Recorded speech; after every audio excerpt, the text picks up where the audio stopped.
second idea from this book, separation of task. হ্যাঁ, এটা কি? এটা হচ্ছে আপনার মানে পার্থক্যটা বুঝতে পারা, কোনটা আপনার কাজ রেসপন্সিবিলিটি আর কোনটা অন্যজনের কাজ ও রেসপন্সিবিলিটি। উদাহরণ দিই তাহলে বুঝতে সুবিধা হবে আপনাদের। এবং ধরেন আপনি সবসময় চিন্তিত থাকেন যে মানুষজন কি ভাববে না ভাববে আপনাকে নিয়ে। হ্যাঁ, এরকম হয় না? হয়।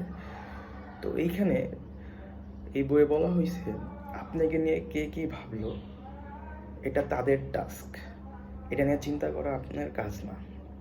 আপনার কাজটা হচ্ছে সামনে আগায় যাওয়া according to your goals and values.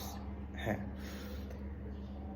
এটা কে কী বললো আপনাকে নিয়ে এটা তাদের টাস্ক, এখানে আপনার করার কিছু নাই। হ্যাঁ, আর একটা উদাহরণ দিই তাহলে বুঝতে সুবিধা হবে। ধরেন আপনি চাচ্ছেন একটা ইউটিউব চ্যানেল খুলতে, তো আপনি চিন্তা করলেন ইউটিউব চ্যানেল খুলবো, মানুষ তো বাজে কমেন্ট করবে। হ্যাঁ, আরে ভাই, বাজে কমেন্ট করবে এটা নিয়ে চিন্তা করা আপনার টাস্ক না, এটা হচ্ছে আদার পিপলের টাস্ক। আপনার কাজ হচ্ছে হাই কোয়ালিটি ভ্যালুয়েবল ভিডিও বানায়া যাওয়া। হ্যাঁ, তো এর জন্য যখনই আপনার হচ্ছে এই কি বলে ইন্টারপার্সোনাল রিলেশনশিপের যে প্রবলেমগুলো অ্যারাইজ হবে, ভাই কে কী বললো, আমি এটা করব, কে কী ভাববে, হ্যাঁ আমি এটা পড়বো, কেমন লাগছে, সবাই হাসাহাসি করবে না কি করবে, সমালোচনা করবে, এগুলো নিয়ে কখনো চিন্তিত হবেন না। বলবেন নিজেকে এটা তাদের টাস্ক, আমার টাস্ক না।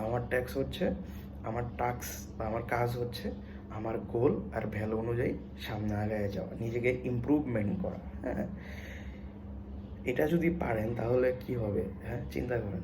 এই যে আমরা বলি যে সবসময় খালি অন্যজনের নিয়ে চিন্তা করি, ইম্পর্টেন্ট কোনো কাজে ফোকাস করতে পারি না, নিজের ভালো হবে যে কাজে ওইটাতে ফোকাস করতে পারি না।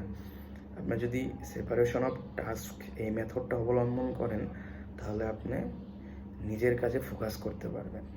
হ্যাঁ, যেটা ট্রুলি ম্যাটার করে।